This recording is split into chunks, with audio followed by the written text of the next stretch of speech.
na minha vida profissional como um todo?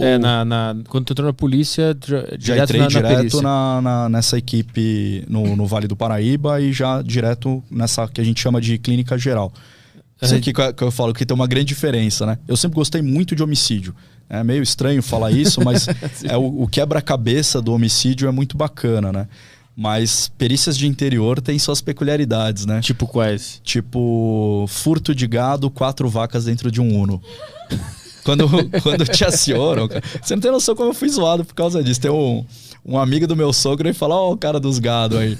Como é que foi esse caso aí? O cara foi, abigeato, né, que fala o roubo de gado. Ele parou o ninho dele sem banco atrás do lado de uma cerca, cortou, meteu 4 novilhas no carro e era um Tetris de vaca no carro. Você fala, o cara encaixou, como que o cara fez vacas? Isso, cara? E tava levando. Então, assim, é muito ampla, né, a área de atuação da perícia, é todo local de crime que seja necessário levantamento de vestígios, né? Mas tu trabalhou nesse caso das vacas? Sim, como é que se resolveu isso aí? Não, ali era uma... Às vezes o trabalho pericial é a simples constatação, né? Você ir lá e falar...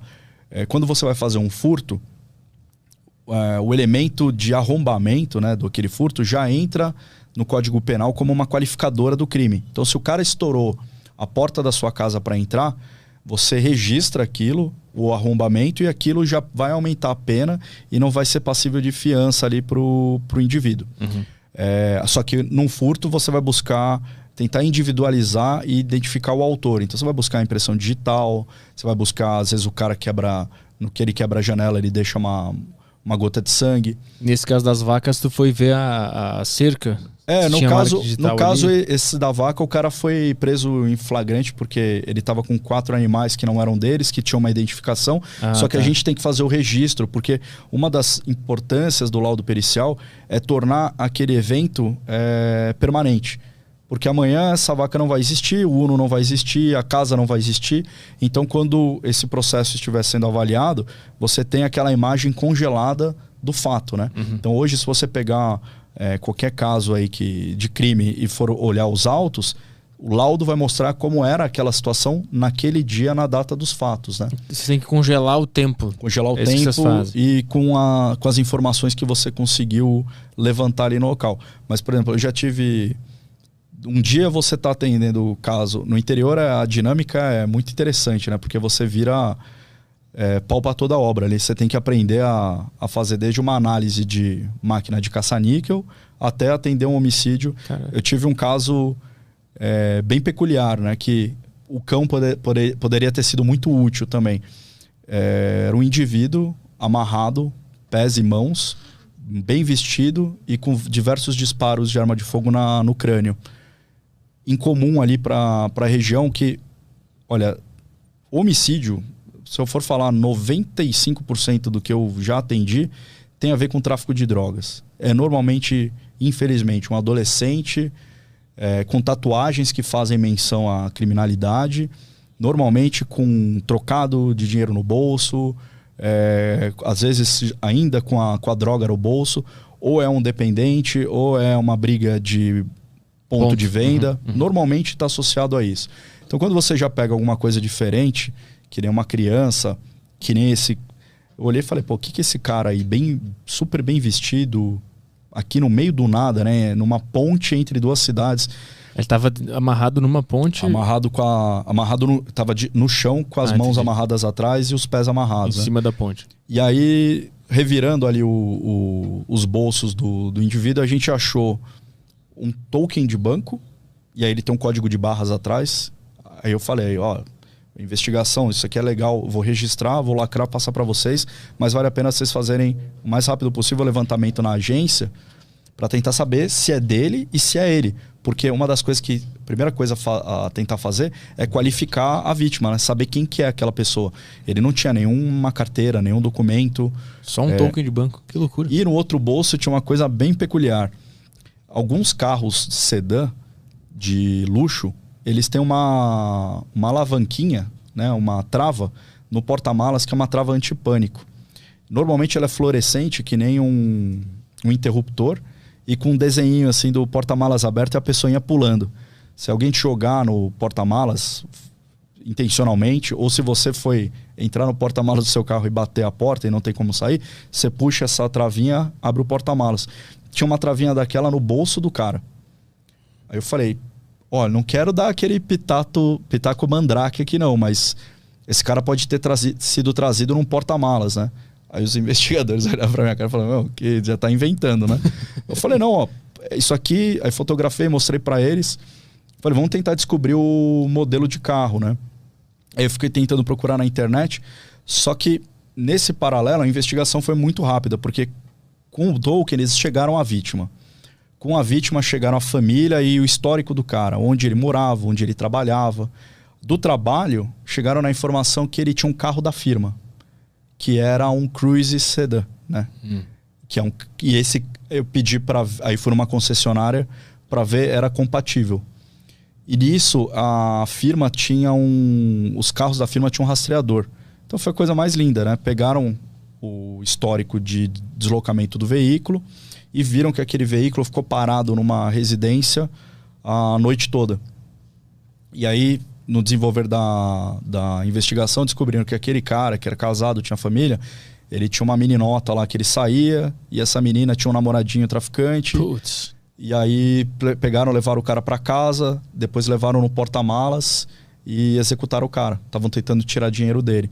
Acharam o carro, e aí seria interessante um trabalho com os cães, porque foi feito o luminol no porta-malas desse veículo. Quando a investigação vai fazer a oitiva desses suspeitos, né? Eles normalmente separam e vão buscando informação e vão fazendo um joguinho, né? Um deles falou, putz, a gente estava levando ele no porta-malas, só que estranhamente o porta-malas abriu mais de uma vez e a gente teve que jogar o cara para dentro de novo. Então assim, esse cara, a vítima, ele conseguiu de alguma forma destravar o porta-malas e tentar sair. Por isso que ele estava com a chavinha no bolso. Mas naquele momento eles já estavam indo desovar. E não tinha sangue do cara. Ele foi morto, ele só recebeu os disparos lá na ponte. Na ponte. Caralho, isso com quanto tempo de polícia tu pegou esse caso? Puta, meses. Meses? Tu lembra do teu primeiro caso?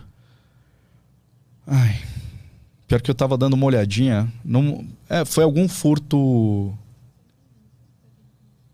Foi algum furto normal, mas eu lembro do primeiro homicídio. Um homicídio desses que eu falei, corriqueiros ali de um adolescente na rua, com um disparo, que às vezes tem pouquíssima materialidade. É muito mais um trabalho para investigação depois.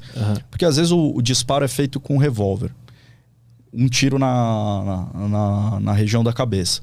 Então o revólver ele não ejeta o estojo. O estojo ele te dá a informação da munição, do tipo de arma. Você depois consegue ter uma noção da posição do atirador, né? Para onde cai esse estojo.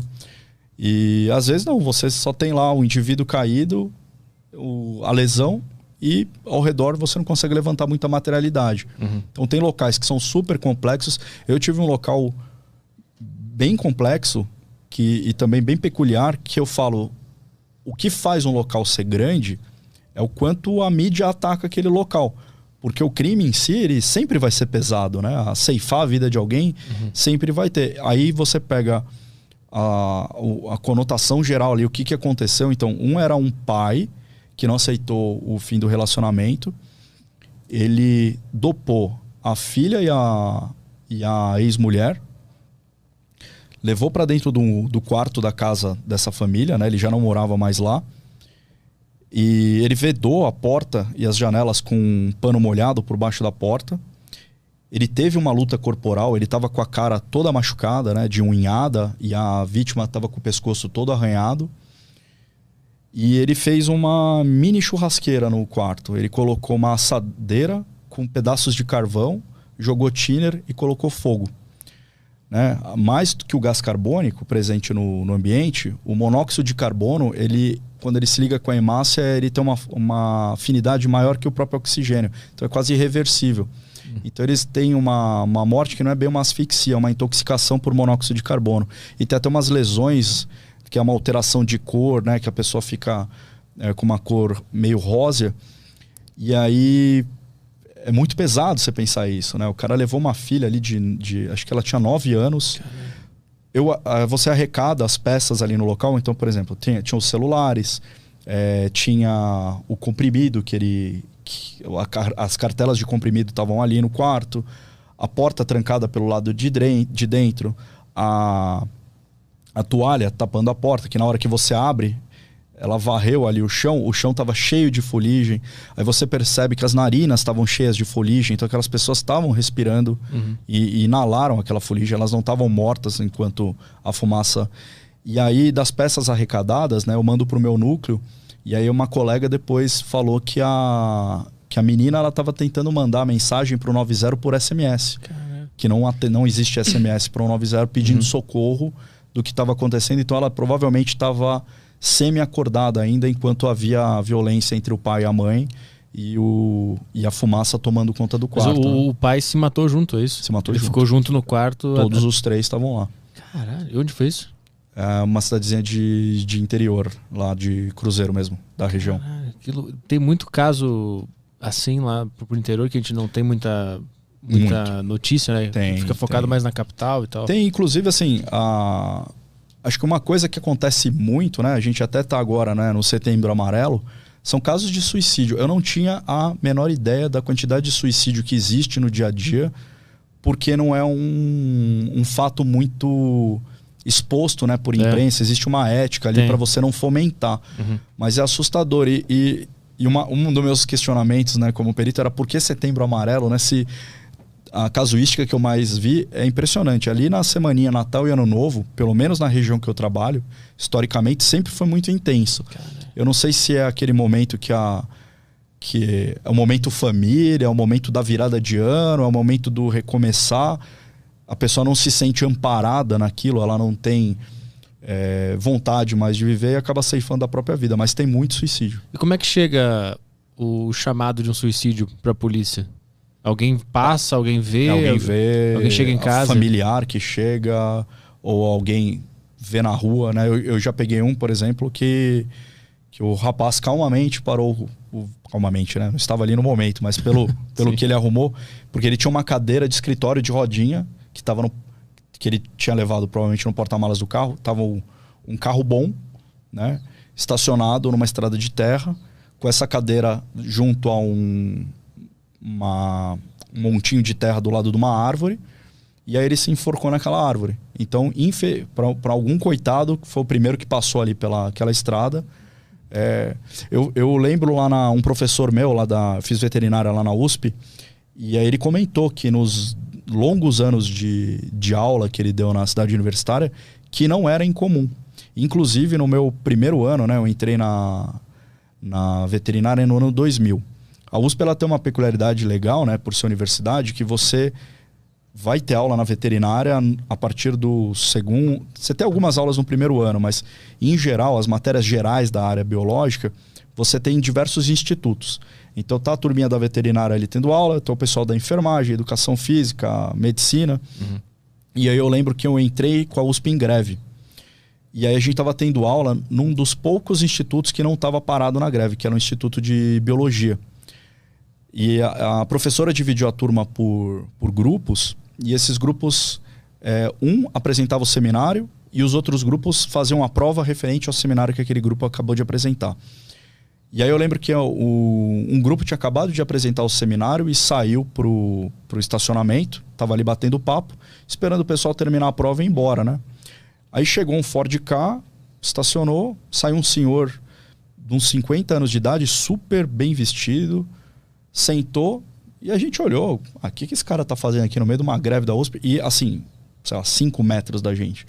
De repente o estampido. Ele sentou, botou uma arma na boca e ceifou a vida. Caramba, e onde? caiu do lado da gente, no estacionamento do Instituto de Biologia lá da USP. Foi uma coisa assim horrível. Meu Deus. Foi meu primeiro contato com alguma coisa do gênero, só que quase em tempo real. O meu amigo que estava do lado, ele viu a cena inteira, né? Eu estava meio de lado, eu tinha uma noção de um vulto ali, de alguém sentando, parando o carro, mas uma cena do dia a dia. Ele chegou a ver o indivíduo colocar a arma na boca e fazer o disparo.